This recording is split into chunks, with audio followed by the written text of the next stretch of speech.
Condition is कि जो ux है, जो ui है, जो vx है, जो vy है, ये जो चारों पार्शियल डेरिवेटिव है, यह कंटिन्यूअस हो, कंटिन्यूअस बस कंटिन्यूअस हो एंड CR इक्वेशन सेटिस्फाई है।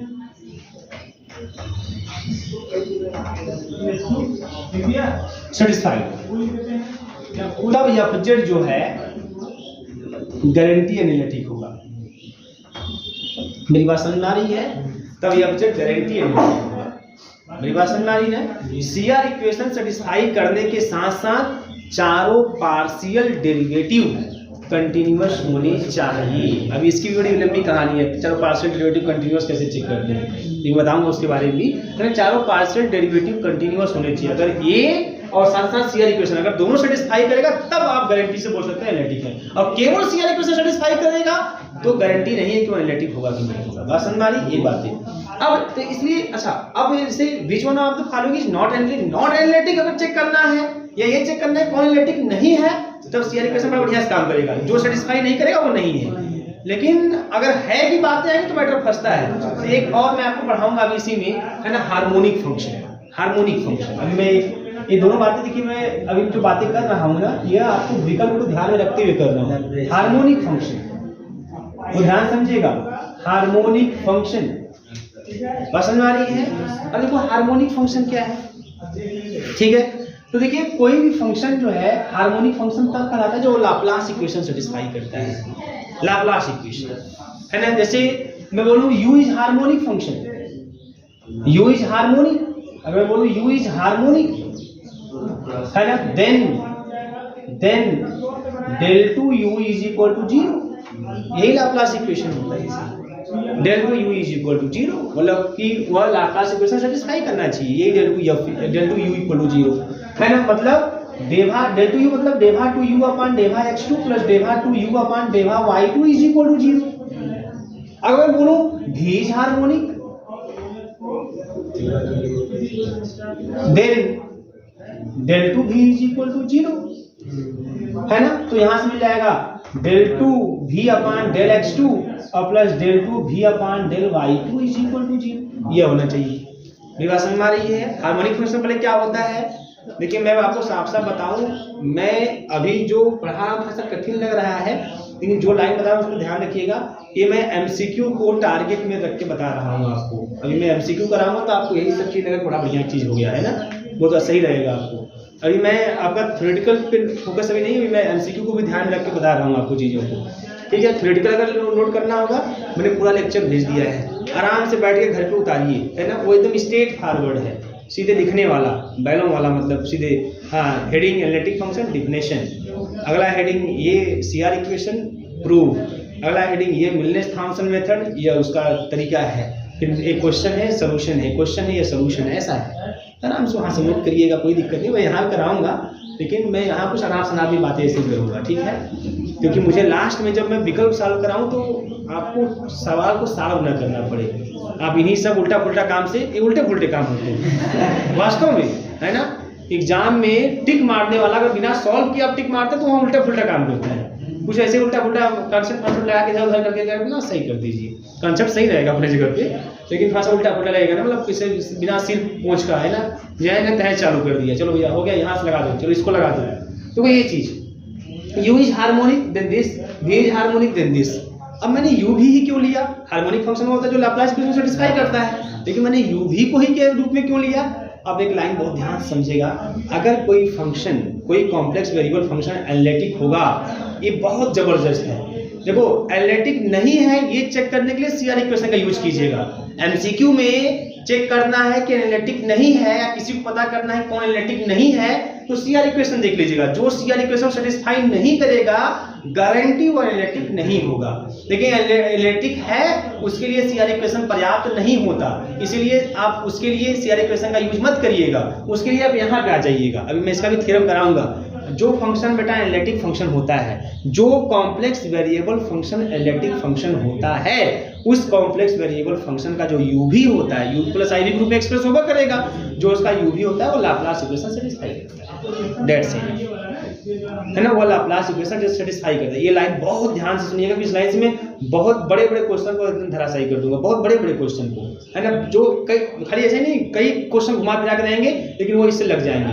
देखो कभी क्या होता है मतलब कुछ क्वेश्चन ऐसे ही सॉल्व करेंगे आप कि u दिया है v निकालना है, मतलब बोलेगा कि fz is a complex variable function, sorry fz is a analytic function, बोलेगा fz एनालिटिक फंक्शन है and u is given this, then what is the value of v, बस नहीं ना, what is the value of v।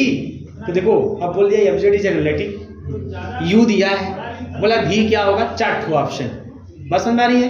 अब v निकालने के लिए आपके पास 2 तरीके होते हैं, मैं बताऊंगा आपको। एक सिंपल डिफरेंशिएशन का तरीका होता है, मैं वो भी समझाऊंगा, टोटल डिफरेंशिएशन का तरीका होता है, और एक दूसरा तरीका होता है मिलनेस थॉमसन मेथड। ये आपको यहाँ मिलनेस या मिलनेस जो भी बोलते हैं, मिलनेस थॉमसन मेथड के नाम से एक तरीका बताऊंगा। उस तरीके से हम लोग भी निकालते हैं, u दिया है तो v निकालते हैं, v दिया है तो u निकालते हैं, ये काम करते हैं। लेकिन अब मैंने बोला साफ साफ ना कि कैसे निकालते हैं जरूर हम सीखेंगे, लेकिन एग्जाम में हम नहीं निकालेंगे, जैसे निकालते थे उसका यूज हम नहीं करेंगे एग्जाम में, मतलब जो पढ़ेंगे निकालने का तरीका कुछ नहीं यूज करेंगे वहाँ पे कुछ अलग है, उल्टा पुल्टा यूज करेंगे, तब आप लगा पाएंगे, कर पाएंगे। तो उसका तरीका क्या मालूम है, कैसे क्वेश्चन है, कैसे करना है। अब भी दे दिया तो एफजेड बोल दिया एनालिटिक, तो अभी हमने क्या बोला कि अगर एफजेड एनालिटिक है तो उसका u और v दोनों लाप्लास इक्वेशन सेटिस्फाई करेगा, तो v वही होगा जो लाप्लास इक्वेशन सेटिस्फाई करेगा। तो आप लोग v निकालिएगा मत, वो जो v दिया रहेगा x स्क्वायर x y के रूप में फंक्शन दिया रहेगा, उसी का है ना धर 2 बार डिफरेंशिएशन कीजिएगा, पार्शियली x के रिस्पेक्ट में 2 बार y में जोड़ दीजिएगा, जिसका 0 आएगा वही वाला v सही होगा। ऐसा कोई एक ही होगा, बता दे रहे हैं साफ साफ, एक ही होगा, ऐसे क्वेश्चन फंसाएगा नहीं। बड़े बड़े एग्जामों में एक ही ऐसे होता है, बड़े बड़े एग्जाम में ऐसा होता है, और गारंटी में बता रहा हूँ ऐसा क्वेश्चन आपके एग्जाम में दिखाई देगा, 100% दिखाई देगा। यू दे के भी पूछेगा, आप कहीं भी चाहे तो नोट करके नाम लिख लीजिए, मेरा सिग्नेचर बनवा लीजिए, 100% आएगा भैया। यू देगा, भी पूछेगा, भी दे के यू पूछेगा, और उसका सिंपल तरीका है निकालने का तरीका बताऊंगा कैसे निकालते हैं, लेकिन उससे मत करिएगा, आप लोग मत निकालिएगा कैसे निकालते हैं। मैं मिलनेस थॉमसन मेथड बताऊंगा, मैं टोटल डिफरेंशिएशन बताऊंगा, वहां से निकालते हैं, एग्जैक्ट डिफरेंशियल इक्वेशन से निकालते हैं, डिफरेंशिएशन का यूज करके निकालते हैं, लेकिन उसका यूज आप एकदम नहीं करेंगे, आप यही यूज करेंगे कि जो भी v होगा वो लाप्लास इक्वेशन सेटिस्फाई करेगा, क्योंकि उसने बोल दिया एफजेड इज एनालिटिक, वो गारंटी बोलेगा कि एफजेड एनालिटिक है, u इतना है, v बताओ, तो v जो वही होगा जो लाप्लास इक्वेशन सेटिस्फाई करेगा, u वही होगा जो लाप्लास इक्वेशन सेटिस्फाई करेगा। क्यों करेगा, क्योंकि एफजेड एनालिटिक है। और एक बात, दूसरी बात ये भी याद रखेंगे कि अगर कोई फंक्शन एनालिटिक है, ये चेक करना है तो सिंपल तरीका है कि आप ये चेक कर लीजिए कि उसका u भी लाप्लास इक्वेशन सेटिस्फाई कर रहा है कि नहीं कर रहा है। मेरी बात समझ में आ रही है, बोल क्लियर है ना एकदम, तो ये चीजें हैं।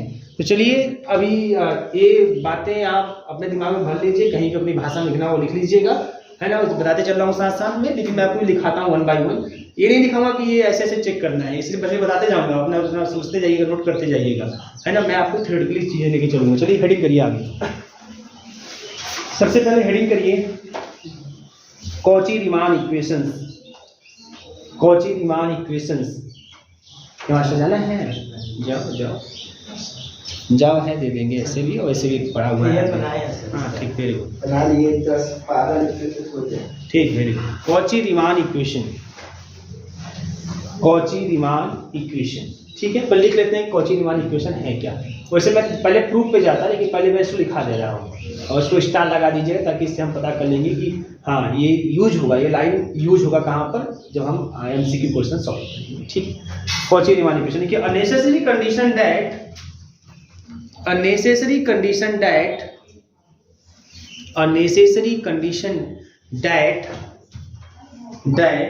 W is equal to fz, unnecessary condition that W is equal to fz is equal to uxy plus I vxy। लिख रहा है ना आप लोग भाई, W is equal to fz किस रूप में दिखाई देगा, uxy, u is the function of xy and I और v is the function of also x and y, ठीक है। unnecessary condition that W is equal to fz is equal to u x comma y plus I v x comma y be analytic in a domain capital D, be analytic in a domain capital D is that u and v, small u and small v, is that u and v satisfy Cauchy-Riemann equations, that is CR equations, is satisfy Cauchy-Riemann equation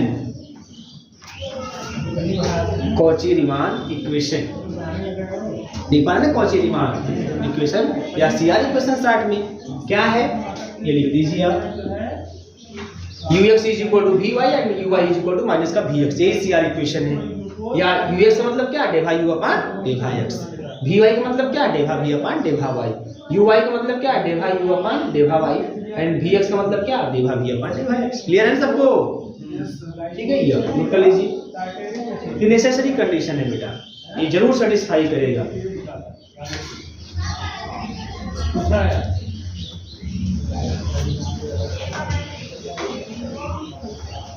ठीक है, confirm है?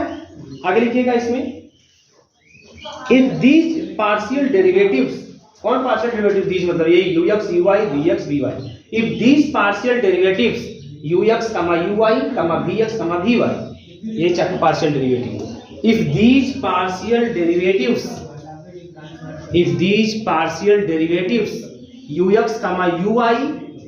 vx, vy, ये चार partial derivative, ux मतलब डेभा u upon डेभा x, समझ आने बात है आपको, है ना? आर कंटिन्यूअस, लिखो are continuous,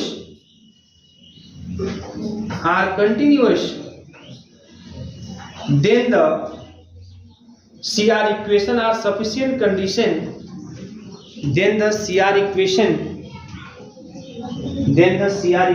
are the sufficient condition, then CR equation are the sufficient condition, CR equation are the sufficient condition for fz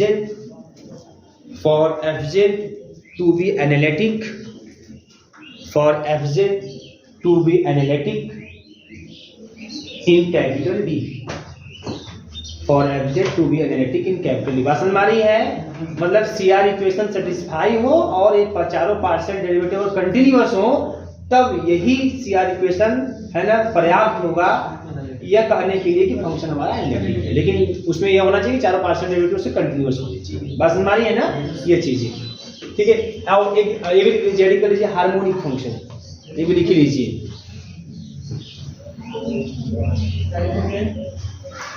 harmonic function देखिए, अब फंक्शन f, पहले आप लिखिएगा, अब फंक्शन f या मतलब एब्जेक्ट समझिएगा है ना। अब function f is said to be harmonic, अब function f is said to be harmonic, अब function f is said to be harmonic if f satisfy Laplace equation, that is if f satisfy Laplace equation, if f satisfy Laplace equation, that is del 2 f is equal to 0 or Debha 2f upon डेभा x2 plus डेभा 2f upon डेभा y2 is equal to 0। अगर ऐसा होता है तो f को क्या बोलेंगे हम लोग? हार्मोनिक। ठीक है बेटा, डेभा 2f is equal to 0 मतलब डेभा 2f upon डेभा x2 plus डेभा 2f upon डेभा y2 is equal to 0। ठीक है, देखिए similarly if u is harmonic, इसमें भी लिख लीजिए क्योंकि यही तो मेन हमको यूज करना है। Similarly if u is harmonic then this, and if v is harmonic then this, है ना। Similarly if u is harmonic then del 2 u is equal to 0 मतलब डेभा 2u upon डेभा x2 प्लस डेभा 2u upon डेभा y2 is equal to 0, and if v is harmonic then del 2 v is equal to 0। this means that Debha 2v upon डेभा x2 plus डेभा 2v upon डेभा y2 is equal to 0। ठीक है,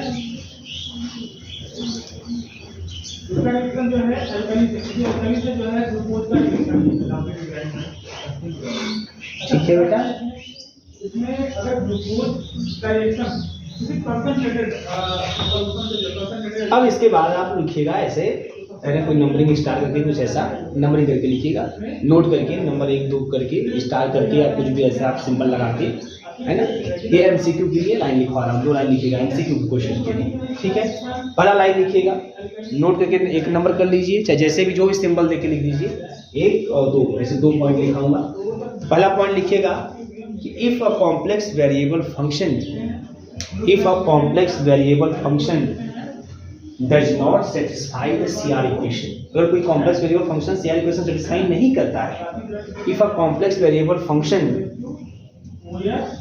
fz, complex variable function fz does not satisfy the CR equation,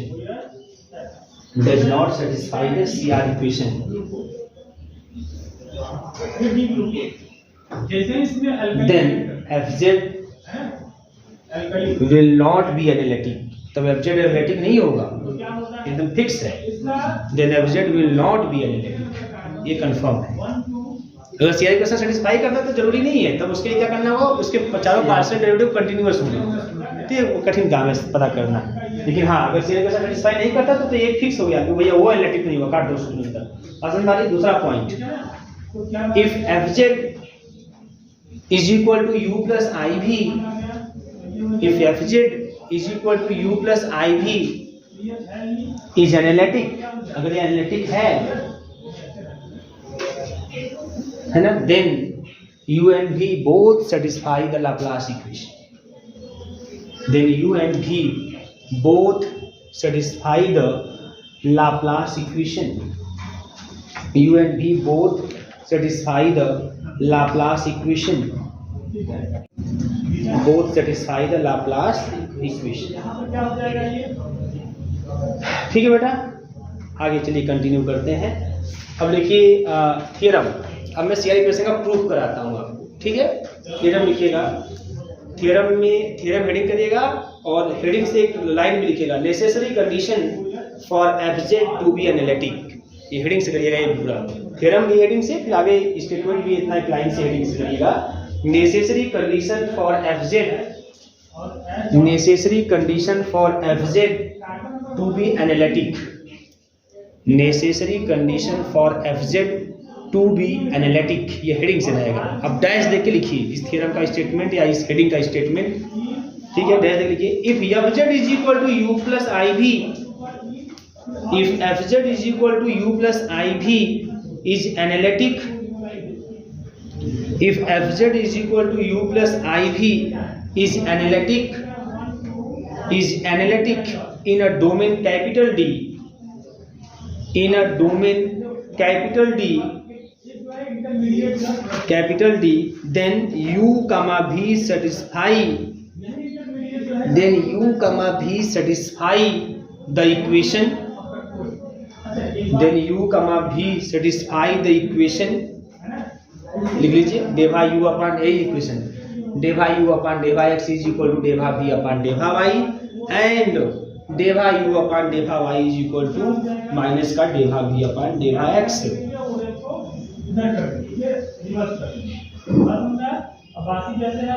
ठीक है, लिख लीजिए these equations are known as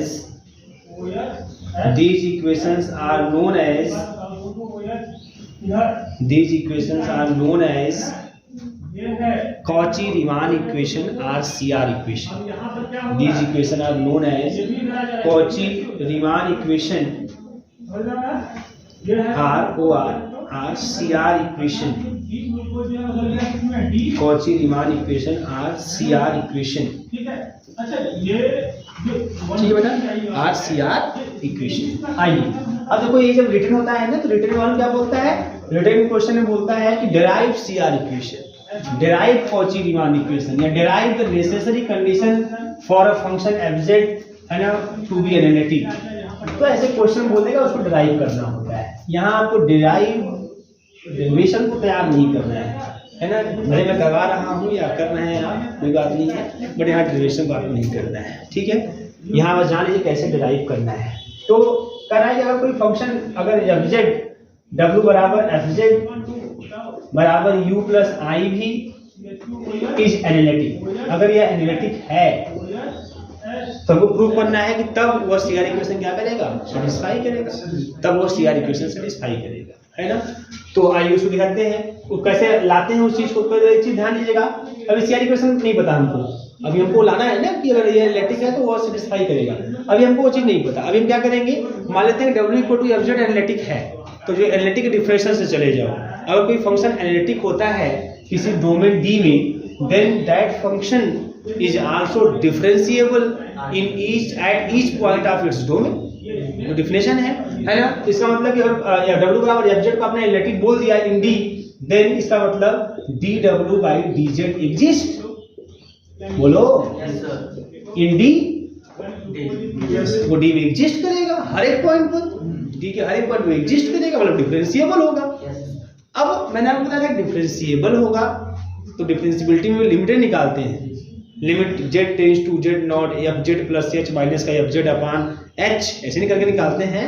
आपने पढ़ा है ना कि लिमिट रियल में x tends to a f a plus h minus का f a अपॉन h करके से left hand right hand derivative करके निकालते हैं ना, लिमिटर तो निकालते हैं। इसका मतलब क्या है, अगर इसका डेरिवेटिव एग्जिस्ट कर रहा है इसका मतलब यह है 10, इसका मतलब यह है dw by dz has same value, वो सेम वैल्यू रखेगा along each path। यहाँ पाथ की बात आएगी, क्यों आ रही है समझ में आ रही बात में आपको, क्यों आ रही है along each path।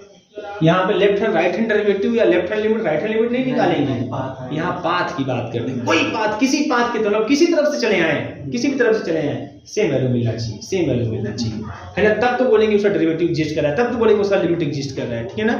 चलिए इसमें दो बातें करते हैं। तो along x एक्सिस दो पाथ हम लेते हैं, एक along x एक्सिस लेते हैं, एक along y एक्सिस लेते हैं। along x एक्सिस, ठीक है ना। तो dw by dz कौन सा ऐसे लिखते हैं, limit delta z tends to 0 delta w by delta z। ये तो बहुत बड़ी बात नहीं है ऐसे लिखना। अरे भाई जब लिखते थे आप dv by dt का मतलब क्या, limit delta t tends to 0 delta v upon delta t, ऐसे तो लिखते थे आप लोग। ये भी चीजें होती हैं, ये सब कुछ आता है उसी रूप में लिखा है। हर जगह यहाँ पे डेल्टा यूज कर दे रहा हूँ, अब ऐसा भी डेल्टा यूज कर सकते हैं, बट मैथमेटिक्स से तो ये डेल्टा आसान है, नहीं सब कहानी से जुड़ी है ना। तो ये बार डेल्टा मतलब एक ही है उसका, ठीक है। Limit delta z tends to 0 delta w upon delta z, ठीक है ना। अब along x axis, along x axis मतलब समझते हैं z बराबर होता है x प्लस i y, और जब along x एक्सिस की बात करेंगे तो y बराबर 0। जब along x एक्सिस की बात करेंगे तो y बराबर 0, मतलब along x एक्सिस जब बात करेंगे तो बोलेंगे y बराबर 0, है ना, which implies y बराबर 0। तो मतलब आपको मिल जाएगा z बराबर x, मतलब डेल्टा z बराबर मिल जाएगा डेल्टा x। बस समझ आ रही है। अब मैं क्या लिखने जा रहा हूँ, limit delta x tends to 0 delta z to delta x बराबर हो गया ना, डेल्टा x टेंड्स टू 0 और delta w upon delta x हो गया। ये समझ आ रही है, ये हो गया। अब बराबर, अब देखो अब w बराबर है पीछे, अब बराबर u प्लस i भी, और y तो गया, अब खाली x बच गया। y तो along x एक्सिस y बराबर 0 हो गया, अब खाली x बच गया, एक ही वेरिएबल। तब इसको लिखते हैं देभा, w अपॉन देभा। देभा लिखने में क्या दिक्कत है, एक वेरिएबल रह गया है हमारा, है ना। तो delta w upon delta x लिख देंगे इसी चीज को। बस समझ आ रही है। आगे देखिए सेकंड बार along, अब दूसरा एक पाथ लेते हैं, दो अलग अलग पाथ लीजिए कम से कम। along y एक्सिस, चलो along y एक्सिस सबसे अच्छा पाथ लीजिए, क्योंकि फंक्शन तो पता नहीं है, अगर फंक्शन पता होता तो हम अलग अलग पाथ y बराबर z या y बराबर x, y बराबर x स्क्वायर कुछ अलग अलग पाथ लेते। ये पता नहीं है हमें फंक्शन क्या है, इसलिए हम थोड़ा सा स्पेशल पाथ ले रहे हैं, along x axis along y axis. ऐसा along y एक्सिस क्या होगा बेटा, देखो ध्यान से, कोई अगेन z बराबर x प्लस i y, ये बातें ध्यान से बगल में समझते रहिएगा आप लोग। along जब y एक्सिस की बातें होंगी तो x बराबर 0, तो z बराबर i y, तो डेल्टा z बराबर i डेल्टा y होना जी, ठीक। चलो अब देखो, तो dw by dz limit delta z tends to 0 और delta w upon delta z लिखेंगे। अब देखो क्या लिखने जा रहा हूँ, डेल्टा z टेंड्स टू 0 मतलब delta y tends to 0, i थोड़ी लिखेंगे, i डेल्टा i मत लिखेगा। ये अगर डेल्टा z टेंड्स टू 0 हो रहा है इसका मतलब कि i delta y tends to 0, ये थोड़ी 0 होने जाएगा, मतलब डेल्टा y टेंड्स टू 0। है ना, लिखेंगे delta limit delta y tends to 0। Clear है? Limit delta y tends to 0। अब यहाँ लिखेंगे डेल्टा डब्लू, है ना, डेल्टा डब्लू डेल्टा जेड के स्थान पे अब लिखेंगे आई डेल्टा वाई। मेरी बात समझ आ रही है ना, कंफ्यूजन ना हो। ऐसा नहीं कि सर यहाँ आई नहीं लिखे यहाँ लिख दिए, यहाँ बस मान रखा हूँ सीधे सीधे, यहाँ भी मान रखा हूँ, यहाँ भी मान रखा हूँ, डेल्टा की जगह आई डेल्टा वाई लिखा हूँ, लेकिन टेंस टू 0 तो आई से कोई मतलब क्या है, डेल्टा वाई टेंस टू 0, इसलिए वो गया है, आई खत्म हो गया है। तो यहाँ पे खाली मान रखा है, यहाँ थोड़ी टेंस टू कर रहा हूँ। अब देखो क्या आ जाएगा यहाँ से, अब इसको लिखूंगा क्या 1/i और डेभा डब्लू अपान डेभा वाई। क्लियर है? अगर मैं आई से गुणा कर दूं न्यूमरेटर और डिनोमिनेटर में, है ना, क्योंकि देखो आई अपान में अच्छा नहीं लगता है, आपको पता होगा, बहुत पहले से पढ़े आए हैं ना, आई अपान में तो उसको हटा देना चाहिए। तो आई से गुणा कर दें ऊपर नीचे, तो अगर आई से हम ऊपर गुणा कर देंगे, है ना, और आई से यहाँ पे तो माइनस आई हो जाएगा, क्योंकि आई स्क्वायर जो नीचे होगा -1 हो जाएगा, और डेभा डब्लू अपान डेभा वाई, माइनस का आई डेभा डब्लू अपान डेभा वाई। क्लियर है सबको? अब यह इक्वेशन नंबर फर्स्ट हो गया, इक्वेशन नंबर 2 हो गया। तो फ्रॉम फर्स्ट एंड सेकेंड दोनों को बराबर कर देंगे, दोनों क्या कर देंगे, क्यों बराबर कर देंगे, दोनों D W by D Z के बराबर है। पहली बार एक तरीका तो एक सिंपल तरीका, दूसरे तरीके वे ऊपर लिखे हैं ना, कोई पाथ लेंगे सेम वैल्यू आएगा, इसका मतलब दोनों सेम है। एनालिटिक बोल चुके हैं पहले ही, एनालिटिक है तो हर पॉइंट में डिफरेंशिएबल है, तो हर पार्ट के अलावा उसकी वैल्यू सेम आएगी, तो सेम कर लेते हैं ना, सेम कर देना है, ये आपको दिया है, समझे, सेम दिया है आपको। तो फ्रॉम फर्स्ट एंड सेकंड डेभा डब्ल्यू अपान डेभा एक्स और माइनस का आई और डेभा डब्ल्यू अपान डेभा। अब डब्ल्यू मतलब यू प्लस आई भी, डब्ल्यू मतलब यू प्लस आई भी, तो डेभा अपान डेभा एक्स यू प्लस आई भी, और यहाँ जाएगा बेटा यहाँ पे माइनस का आई और डेभा अपान डेभा वाई यू प्लस आई। बोलो। अब डेरिवेटिव है पार्शियल, बाई बाई से दोनों को ऑपरेट कर दो, तो यहाँ आ जाएगा डेभा यू अपान डेभा एक्स और प्लस का आई और डेभा भी अपान डेभा एक्स, है ना। यहाँ क्या स्थिति है, यहाँ माइनस का आई और डेभा यू अपान डेभा वाई, और ये आई स्क्वायर -1 प्लस, तो प्लस का डेभा भी अपान डेभा वाई। इक्वेट कर दो, दोनों बराबर है ना। तो दो, अभी x प्लस आई वाई के फॉर्म कुछ दिख रहा है, तो दो कॉम्प्लेक्स नंबर बराबर तब होते हैं जब दोनों को रियल बराबर होते हैं, आपस में रियल पार्ट इमेजिनरी पार्ट आपस में बराबर होते हैं। इक्वेट कर दीजिए, इसका मतलब डेभा यू अपान डेभा एक्स बराबर क्या हो जाएगा, डेभा भी अपान डेभा वाई, एंड डेभा भी अपान डेभा एक्स बराबर हो जाएगा minus Debha you upon Debha Y, या इसी तरह से डेभा यू अपान डेभा वाई बराबर हो जाएगा माइनस उधर भेज दो, माइनस डेभा भी अपान डेभा एक्स। दैट इज यही चीज है यू एक्स बराबर वी वाई, ये हो गया यू एक्स बराबर वी वाई, एंड ये वाला हो गया यू वाई बराबर माइनस का वी एक्स। ये सारी इक्वेशन आ गया। ये कैसे आया, हमने जब माना कि वो एनालिटिक है, हमने माना कि वो हर एक पॉइंट में डिफरेंशिएबल है, फिर हमने माना कि उसका हर एक बात के अलावा उसकी वैल्यू सेम आएगी उसके डेरिवेटिव की, तब ना ये आया, तब आया। इसका मतलब कि अगर एनालिटिक है तो इक्वेशन सेटिस्फाई जरूर होगा, ये नेसेसरी है। मतलब कॉम्प्लेक्स वेरिएबल फंक्शन ले और सेटिस्फाई कर जाए तो हो भी सकता है, और नहीं भी हो सकता। हाँ, हो सकता है, नहीं हो सकता, लेकिन एनालिटिक है तो सेटिस्फाई निश्चित करेगा, ये कंफर्म। हाँ, अगर सेटिस्फाई नहीं करता तो गारंटी एनालिटिक नहीं होगा, है ना। आपके रामबाण ब्रह्मास्त्र और पशुपतास्त्र, दो अस्त्र में आपको दो लाइन लिखाया वही है, आपके एग्जाम के लिए दो अस्त्र वही हैं। ये डेरिवेशन आपको आया, आपको नहीं आया, ये मान लीजिए समझ में आ गया, एग्जाम में आपको याद तैयार है नहीं तैयार कोई फर्क नहीं पड़ता, और एग्जाम में तैयार करके जाना भी नहीं आपको, ये डेरिवेशन आपको बस दो लाइन तैयार करके जाना है, उस दो लाइन को कैसे ऑपरेट करते हैं वो सीख के जाना है। बैलों की तरह पढ़ने से सफलता नहीं हासिल होगी, हमें जो करना है उसके हिसाब से पढ़ना है। और इतना समझाएं आप लोगों को। If fz is equal to u plus iv, if fz is equal to u plus iv is analytic function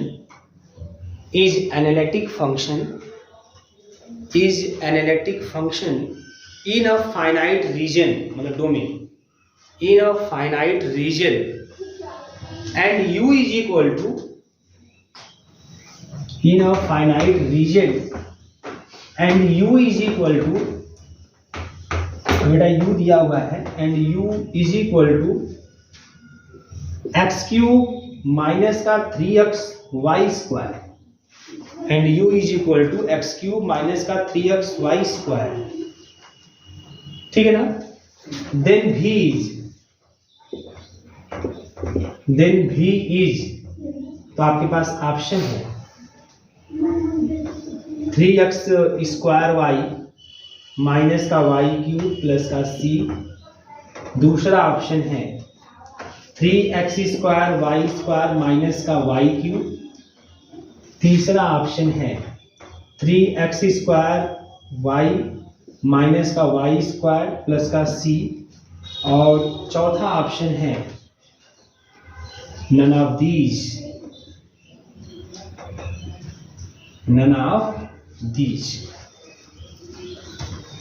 ठीक है बेटा। अब एक चीज मेरा ध्यान समझिएगा यहाँ पे।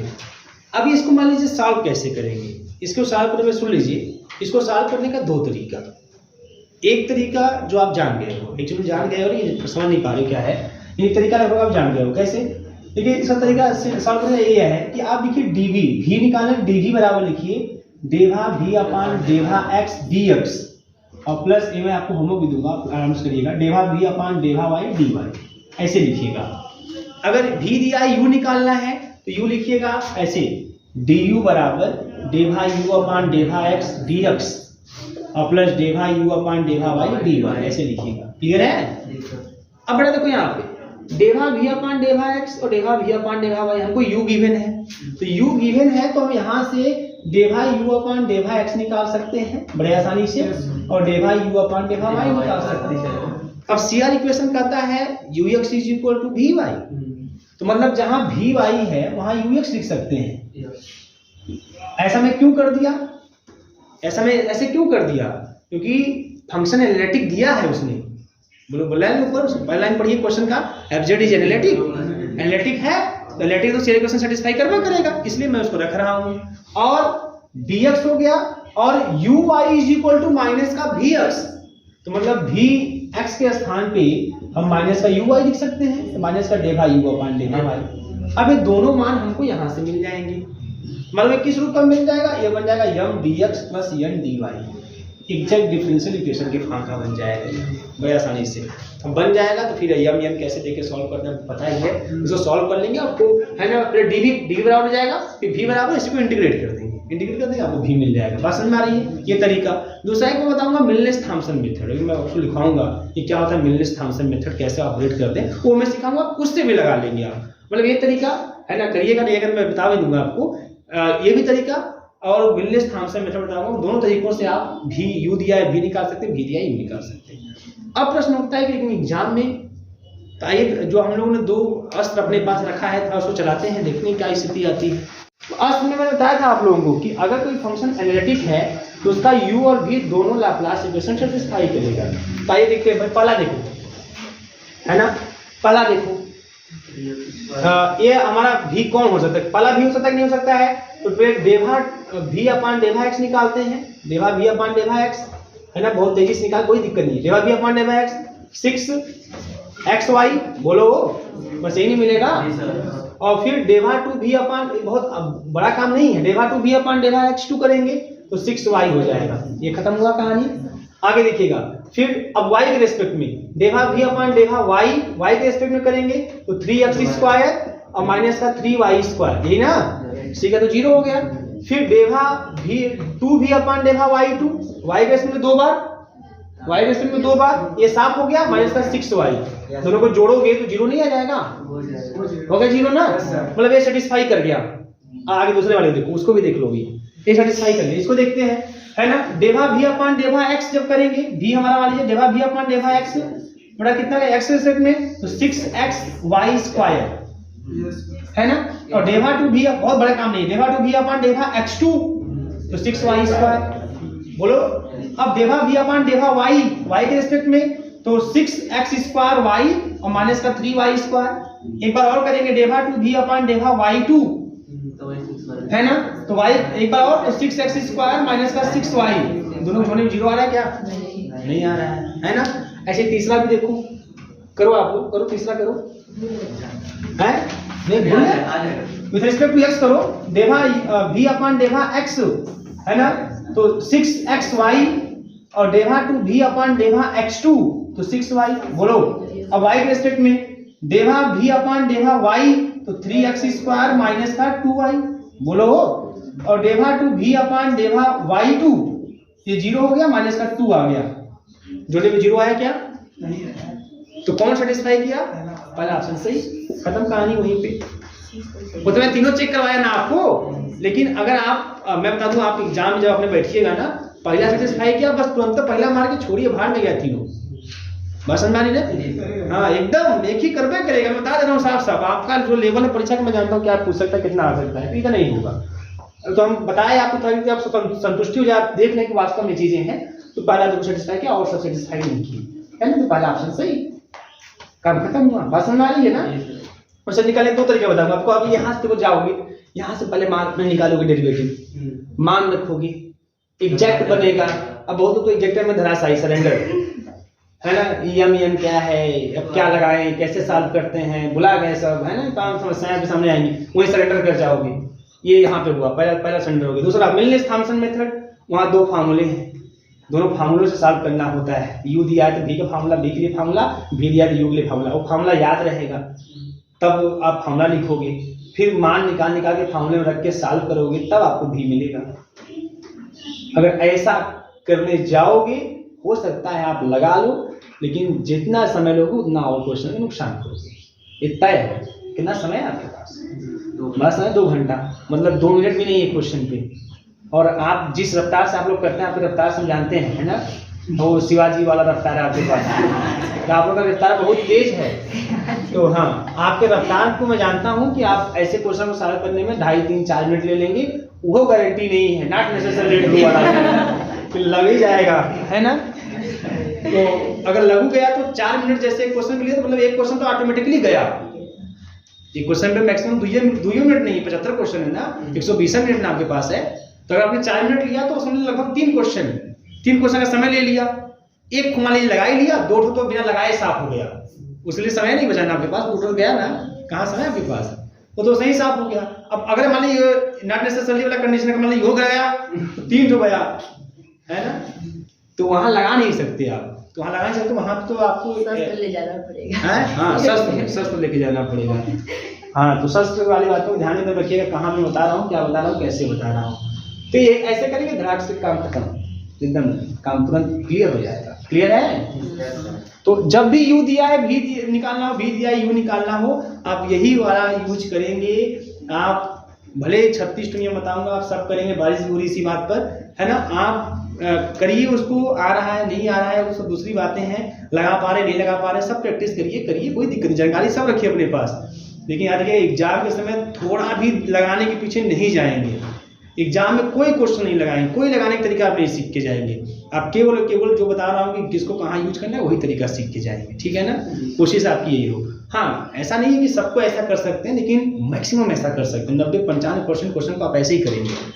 कुछ क्वेश्चन होते हैं जहाँ पे पेन चलाना ही पड़ेगा आपको, पेन तो यहाँ भी चलाना पड़ेगा 1-2 लाइन है ना, लेकिन जहाँ पे लगाना ही पड़ेगा तो देखा जाएगा, वो बात की बात। आप समय बचा लेंगे खुद है ना, एक काम करने में कितना समय लगा, इसको तेजी से करें तो हमको 15-20 सेकेंड, तो शेष टाइम तो बचा ना।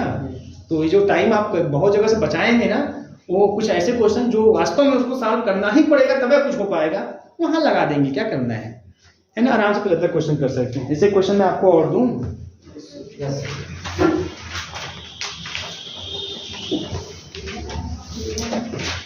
चलिए क्वेश्चन और देता हूं और आप बताएं कि क्या है। बड़ा कर रहा है ये क्वेश्चन, वहां भी दिया है क्वेश्चन, फिर वापस करके दीजिए। हाँ, कॉन्जुगेट ऐसे लिखिए, कैसे लिखेंगे, लिखिए ऐसे ही लिखिए। A conjugate harmonic of u(x,y) is equal to, a conjugate harmonic of u(x,y) is equal to, u(x,y) is equal to, ठीक है, e to the power x sin y, u x y is equal to e to the power x sine y is dash. ठीक है, number first option e to the power y cos x, e to the power y cos x. Number second E to the power x cos y, e to the power x cos y। Number third minus e to the power x into cos y, minus e to the power x minus आगे minus e to the power x cos y ना, cos y और plus का 1 और चौथा option e to the power y upon sine x, e to the power y upon sine x। Harmonic conjugate मतलब बेटा वही conjugate, harmonic का मतलब वही भी निकालना है। ठीक है, देखो u प्लस आई वी में u का कॉन्जुगेट भी, बात समझ में आ रही है? समझ रखेंगे हार्मोनिक कॉन्जुगेट, u का हार्मोनिक कॉन्जुगेट भी का हार्मोनिक कॉन्जुगेट u, ये समझ में रखेंगे आप लोग। तो ये क्वेश्चन ऐसे भी दे सकता है, ऐसे भी दे सकता है कि observe is analytic then u is this then what is the v। तुम बताइए कौन भी होगा तेजी के साथ? क्या पहला होगा?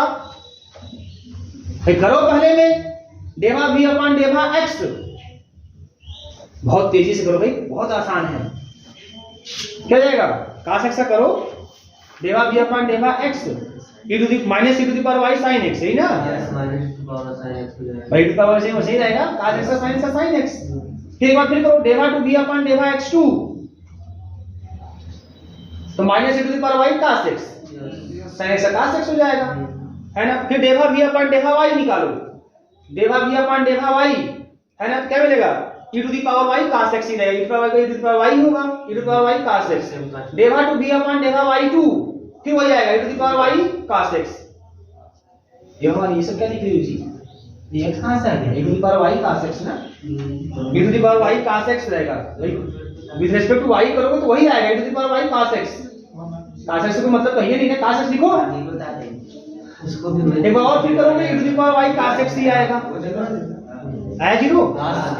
जोड़ दिया आगे जीरो, पहले का आया है? बोलो कहाँ आ रहा है भाई? पहले कहाँ आ रहा है जी? डेवा टू u अपान डेवा x2 कितना आया है? Minus e to the power x है ना, कितना आया भाई? ये भाई आप लोग एक को देते हैं आप लोग लगते हैं नाटक करने। पहला नहीं है सर जी, देखो पहला यही ना ऑप्शन है, e to the power y cos x। पता नहीं सर कौन दिमाग लगा रहे हैं? डेवा v अपान डेवा x के रिस्पेक्ट में e to the power y ऐसे ही रहेगा, माइनस का sin x। डेवा टू v अपान डेवा x2 तो minus e to the power y sin x का cos x। ये हो गया डेवा टू v अपान डेवा x2। डेवा v अपान डेवा y तो e to the power y का e to the power y ही होगा, cos x ऐसे ही पड़ा रहेगा, है ना? और एक बार और करेंगे, डेवा टू v अपान डेवा y2 तो e to the power y ऐसे ही रहेगा, cos x रहेगा। बोलो अब यही है ना, जोड़ने में जीरो हो गया, बोलो वो जीरो हो गया, है ना? तो इस तरह से ऑप्शन हो जाएगा आपका, वो तो गया जीरो। मेरी बात समझ में आ रही है ना? अब था सी वाला भी चेक करो, सी वाला भी चेक करो, हाँ सी वाला चेक करो। हाँ minus e to the power x cos y plus 1 वाला, उस प्लस 1 से कोई मतलब तो है नहीं, तो एक बार में साफ हो जाएगा। अभी मैं आपको एक चीज बताऊंगा, अभी आप थोड़ा ध्यान रखिएगा, प्ले करिए तो देखें तो इसमें भी जीरो हो जाएगा। बात समझ में आ रही है ना? हाँ सेकंड एंड थर्ड वाले सी वाले में भी जीरो हो जाएगा, सेकंड वाले में नहीं हो पाएगा, देखेंगे आप लोग। बात समझ में आ रही है? और फोर्थ वाले में भी नहीं हो पाएगा, ये बात समझ में आ रही है ना? फोर्थ वाले भी नहीं हो पाएगा। देखो एक चीज यहाँ पे थोड़ा ध्यान देने वाली बात है, वैसे इसमें हार्मोनिक कॉन्जुगेट वाला क्वेश्चन बोल दिया था। अब देखो ऐसा क्वेश्चन आएगा तो पेन उठाना पड़ जाएगा। अब दो ठो इसमें दो ऑप्शन सही हो सकते हैं, ए और सी, लेकिन एक चीज बात है कि दो ऑप्शन तो हमने डिस्कार्ड कर दिया, मतलब कैंसिल कर दिया। अब दो में से एक सही हो सकता है। अब उसको पता करने के लिए आपको पेन उठाना ही पड़ेगा, मतलब सॉल्व करके भी का मान निकालना होगा, डीवी बराबर ऐसे लिख के। पसंद आ रही? तो कुछ क्वेश्चन में पेन चलाना पड़ सकता है, पसंद आ रही है। लेकिन हाँ ये याद रखिएगा, अगर ऐसा बोलेगा क्वेश्चन कि एब्जर्ड इज एनालिटिक, तो एक का ऑप्शन सही होगा, गारंटी। ये तो हार्मोनिक कॉन्जुगेट बोला था इसलिए, ऐसा हो सकता है कि किसी एक u का more than one harmonic conjugate possible हो सकते हैं, ऐसी बात नहीं है, बात समझ आ रही है। इसलिए ऑप्शन हो सकते हैं कि 2-3 ऑप्शन सेटिस्फाई कर जाएं, लेकिन आपको कोई एक ही पे जाना है तो उसके लिए अब भी निकालना पड़ जाएगा। तो ऐसे क्वेश्चन में आपको एक पेन चलाना पड़ जाएगा। तो ये सब चीजें कहाँ से सेविंग करेंगे, टाइम कहाँ से, मान लीजिए अच्छा फिर भी मान लो अगर ऐसा क्वेश्चन आ गया और 4 ऑप्शन दे दिए और आप कंफ्यूज है कौन सा सही करें, तो 2 तो कट जाएगा ना, 2 तो कटेगा, आप प्रोबेबिलिटी 50-50% की हो जाएगी। ये भी काम कर सकते हैं। अब किसी एक को तुक्का भी मारेंगे तो 50% चांस रहेंगे सही होने के, और नहीं तो फिर लगाइएगा। तो कुछ ऐसे भी क्वेश्चन मिल सकते हैं जहाँ पे लगाने पड़ जाएंगे, जहाँ पे हर जगह ट्रिक नहीं काम करेंगे, है ना, लेकिन मैक्सिमम काम करेगा। ऐसे क्वेश्चन मान लीजिए मैं ऐसे दे दिया आपको, बट ऐसा नहीं आएगा, जब भी आएगा तो सिंपल एक वाला आएगा, ठीक है ना, क्लियर है ना आप लोगों को। तो ऐसा हो सकता है कि ऐसे नहीं कि आंख मूंद के 2 सही हो गया तो आप टिक मार दें पहले पे, हार्मोनिक कॉन्जुगेट रूप में आएगा तो ऐसे लगाना पड़ जाएगा आपको, इसमें कोई दिक्कत नहीं होनी चाहिए। और एक आध क्वेश्चन दें, देखिए और क्या स्थिति बन सकती है।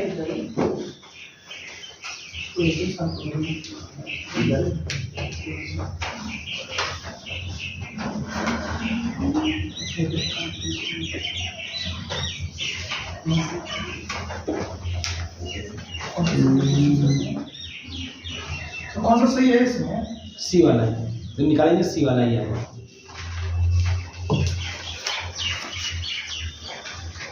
हाँ बेटा क्वेश्चन देखिए, एफजेड बराबर, ये होमवर्क में नोट करिएगा, लगाइएगा आप लोग, एफजेड बराबर u plus i v is analytic, इसमें एनालिटिक दो दिया है, एफजेड बराबर u plus i v is analytic, u plus i v is analytic and u is equal to log x square plus y square and u is equal to log bracket में x square plus y square and u is equal to bracket में log x square plus y square, then v is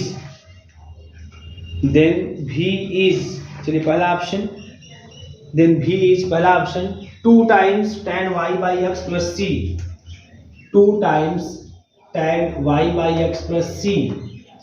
दूसरा option 1/2 times tan y by x plus c, 1/2 times मतलब 1/2 into tan y by x plus c। तीसरा option tan inverse y by c plus का c, tan inverse y by c plus का c। और चौथा option नना बीज, ठीक है। इसको करके आप सॉल्व करके आइएगा और बातें फिर मैं कल करूंगा, ठीक है। तो क्लास कल आएंगे आप लोग।